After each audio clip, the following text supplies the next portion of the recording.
Welcome to How Preschool Teachers Do It. This is Alison Kentos. I am an early childhood educator. And this is Cindy Tarabush. I am an early childhood consultant.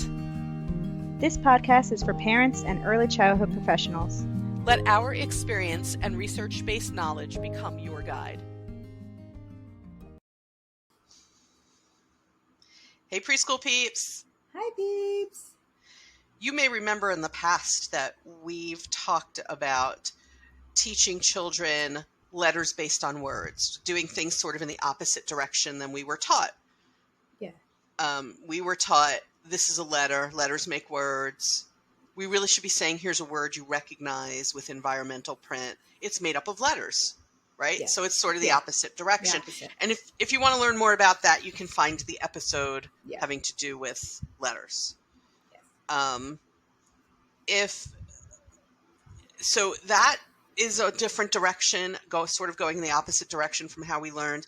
And today we're going to talk about some information that we found, and that makes total sense, by the way, about teaching I can't even say it, phonics Yeah. and phonological awareness. And what should we do first? Do we do heavy phonics first or phonological awareness? And what is phonological awareness and what do we do with it?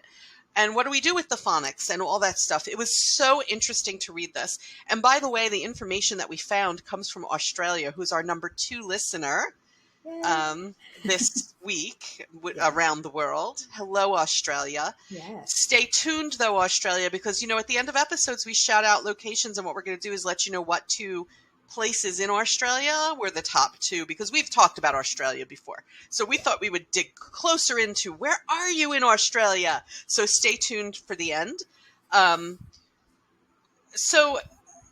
Okay, we found this information. Again, it made perfect sense. It comes from Victoria State Government, it says. Victoria State Government Education and Training from a website. I want to give them full credit. Yeah. And it actually talks about the fact that for young children, we should be teaching phonological awareness in the very young years and not focusing yet so much on phonics. Am I right, Alison? Yes. I feel like they think that the 2 kind of go hand in hand, but I feel like for so long, like phonics has been such the focus, like especially when we were in school. Yeah. I feel like that's all they did. And you could like buy programs to do it at home. And like, it was like a big thing. And that's what they thought. And I think now they're saying, no, it's not a standalone thing, that you really need to teach this phonological awareness first. It comes first, I think, naturally anyway, I think is what they were saying. Yeah, I think it does. I think we have to talk about what is the difference between phonics and phonological awareness, because I think that's what our peeps are wondering right now. Yeah. So the article explains that phonological awareness includes the awareness of sounds, syllables, and rhymes. So really, phonological awareness is the awareness of the sounds and rhymes and rhythm of the language. Phonics itself is the mapping of speech sounds to letters. It's letter patterns, matching of speech sounds. It's ba, ba, ba, ba, that sort of thing is phonics. Yeah. In the early childhood years, when people have taught phonics, it would be a lot of like isolated, this is what I think anyway, isolated, like B is buh, everybody go buh, buh, buh, buh, buh, buh. That's phonics. Which kind of, I think, the reason why that was so popular, I think, is because the letter of the week was so popular back then, like teaching in that way, which is what the earlier episode that Cindy was talking about is about. And I think it was like, what else can we add to letter of the week? Oh, let's add the sound. Okay, letter of the week is B. B makes buh, buh, buh sound, and I think that's why now we know like teaching letters in isolation is not good, as well as teaching sounds in isolation is not good. Right. So instead of doing that in the years in which, in like the preschool years or the very early childhood learning years, we want to do phonological awareness instead. We want to, not instead, but more and lean there. Yes. Yeah. From the time they're really, really young, they need to be aware of the sound patterns and syllables. I was going to say syllabalization. I don't think that's right. I don't think that's right either. Syllables, rhymes, alliteration, all those sorts of sounds. And, I have to tell you, when I think about a curriculum I'm very familiar with, which is the creative curriculum, they have activities that are provided in that curriculum that focus on alliteration, rhyming, and sound. And so it's research like this that informed that curriculum. Yeah.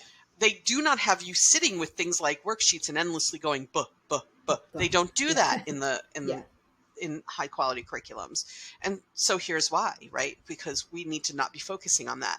Alliteration is the sound, when you have the same sound at the beginning of a word, same sound at the end of words. It's like Sally sells seashells by the seashore. That's alliteration. Well, actually, though, if you read the resource, which that Sally sells see is alliteration, but once you get that shh sound, it's not. It's not. And I think You're people right. assume that, oh, it all starts with S, it's all alliteration. And even when I read that, I was like, oh, wow, that's amazing, because I never really think of it that way, but it's right. Like, so when they're sorting the letter or the sounds, they need to sort by the actual sound, not just by the letter, but yeah, that's alliteration is all the same sounds.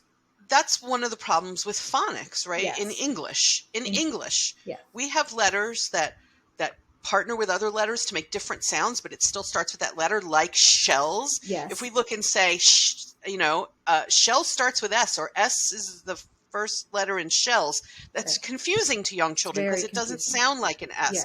And then we have letters like the first letter of my name, Cindy. Yeah. The C sounds like an S. In cake, the C sounds like a K. And we've got all kinds of confusing letter sounds in English. And I remember when I was teaching kindergarten, that was like the most confusing thing, is that they were trying to tell you, like, don't teach them that the C can make the S sound. And I was like, okay, but when they but there were children in the class that had that kind of name. And also, like, when you give a kindergartner a book and say, hey, let's sound out the words kind of thing. And they always, like, if they came to your name, they would try to be saying Kindy. And that's not correct. They need, all of a sudden, Kindy. To me, they need to know that these letters can make multiple sounds, So I would teach the kindergartners, like, okay, when you come across a C, try it with the k sound first. If it doesn't sound right, try it with the S sound and see if it sounds right, but a lot of the programs that they have in, like, elementary school, they try to say, don't do it that way, it'll confuse them. And I'm like, I think it's more confusing the other way.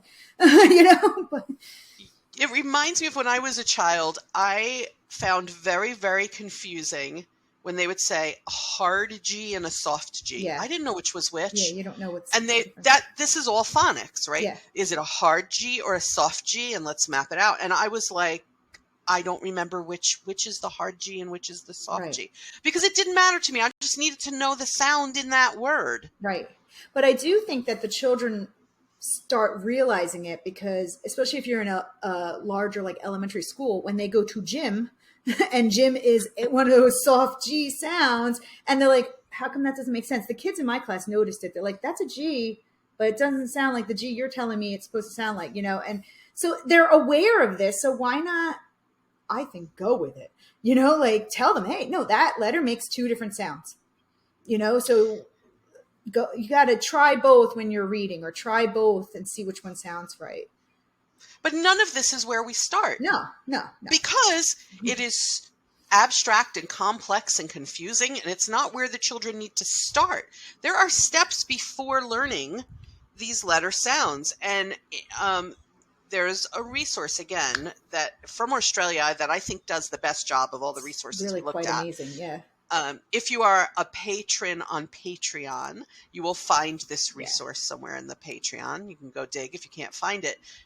If you are at the level where you can send us direct messages through Discord, do so, and we'll steer you in the right direction. If not, you'll have to try and if you're another level that doesn't include the Discord, you'll let us know. Yeah. So at any rate, there's this ladder sort of in this article, and it shows you learning phonological awareness with increasing difficulty. Mm-hmm. And the first step is the least difficult is words into syllables, which I found so interesting because I remember doing syllables, I don't know, second, third Yeah, it grade was way maybe, right? after what Like it it should was be. way after. Yeah, way It was after. Yeah. much later. So what does that look like in a preschool, let's say, when you're doing syllables? Yeah. It looks like you're saying words and clapping along to the syllables, Yeah. right? Or Yeah. you're stomping along Stomping to the along. Yeah. syllables. So that children start to focus in on the segments of words and their sounds. Yeah. And where is the emphasis in the word, right? Like when we say the word, there's always an emphasis in one of the syllables. Right. So before we can actually map that out with all the little symbols that are used in phonics that I remember from childhood, we need to hear it first, and we need to have that understanding of what it sounds like. So we want to do a lot of those songs and movement, sort of movement and singing activities, or reading and singing activity, or reading and movement activities, where we get to point out the syllables through things like clapping and stamping and snapping and all that stuff. Although young children can't snap, that would be all about me. So words into syllables. And then the next step after that is rhyme awareness and production. Mm-hmm. So we're going to words into syllables, rhyme awareness and production in the early childhood ages. We do lots of rhyme with them all the time. The question is, how do we do it? And when we were discussing this topic, Alison pointed out, wait, I think we've done that backwards too. I think we've always done it backwards. Because what I like about this resource is it takes that section of rhyming and splits it into two different sections. And the first is rhyme awareness, which is giving them a group of words and saying which one of these rhymes, like cat, hat, and tap, I think is what the example was in the resource. So they should know cat and hat rhyme, tap does not. But I think for so many teachers, what they do is like, hey, what word rhymes with cat, before going through the grouping it, so that like they might not even be aware that things rhyme, and they're like, I don't know what rhymes with cat, But if you go with the here's a group of words, which of these rhyme, and do that, and then when they master that, then moving on, then they should be able to produce a rhyme, which is like, hey, what rhymes with hat? Oh, cat rhymes with hat. Tat rhymes with hat. They can make up words at that point and do it and make them rhyme, so right. I think we're doing that backwards too. Yeah. So we want to point it out, demonstrate it, read it. But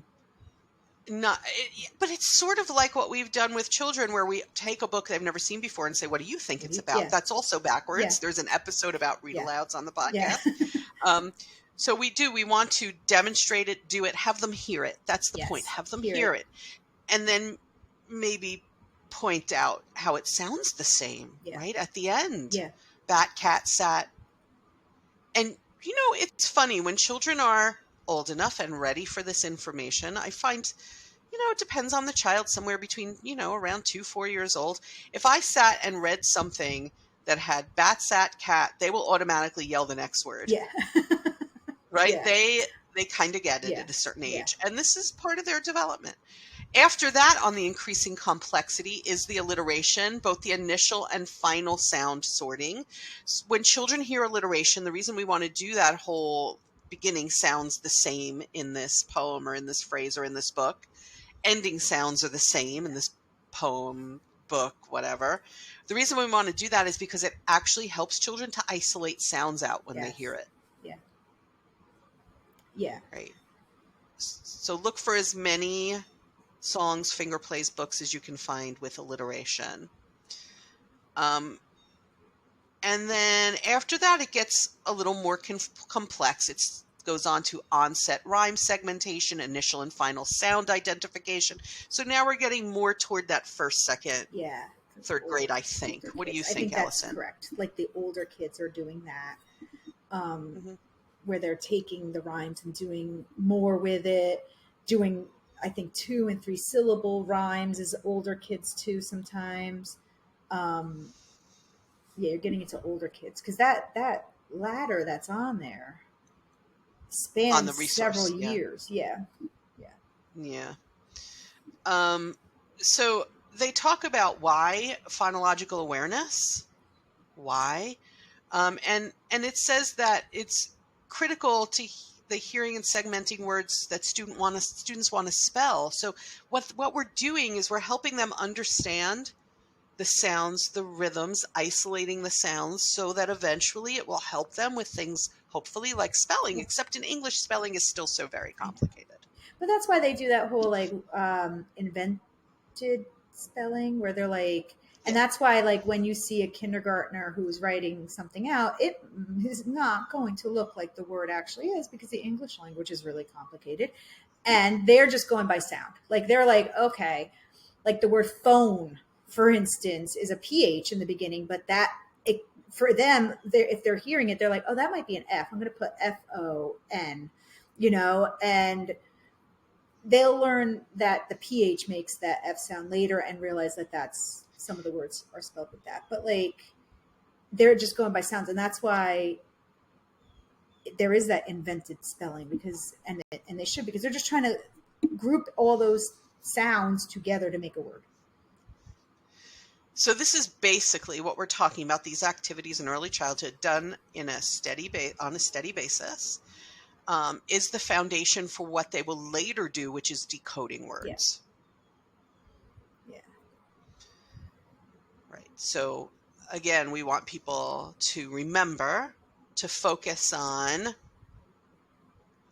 tapping out syllables with children in a fun way. This should be fun for everybody.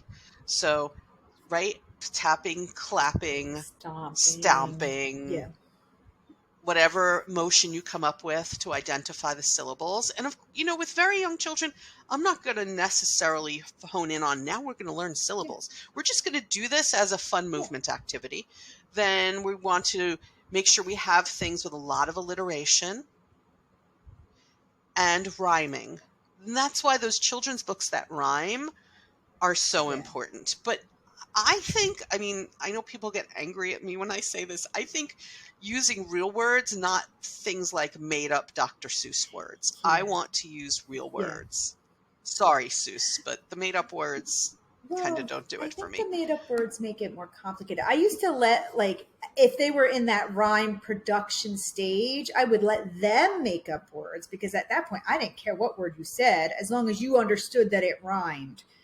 But like the whole making up your own words like Dr. Seuss did isn't helpful because then they think like, oh, I could just make up words too, and then let it, I don't know, like that's a whole controversy right there but yeah, I agree with you, Cindy, but I know a lot of people don't.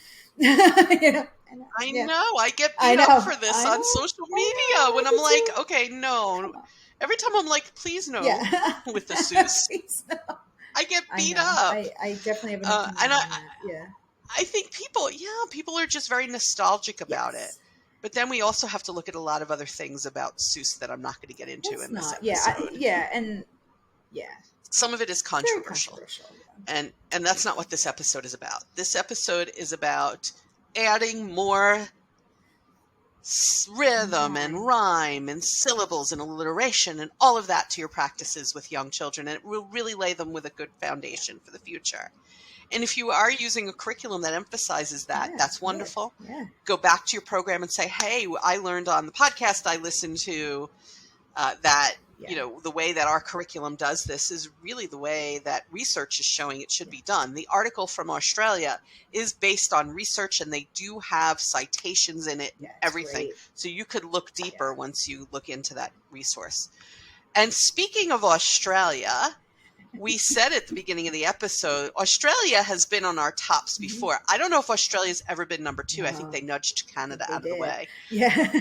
But so you all are number 2. And because we have mentioned you before, we want to talk about a couple of particular locations that are have the most listeners out of the locations in Australia that are listening. So I said that this resource comes from Victoria, and ironically, when we realized it, we said, oh, wait, in the statistics, Victoria is number 2 among the places in Australia.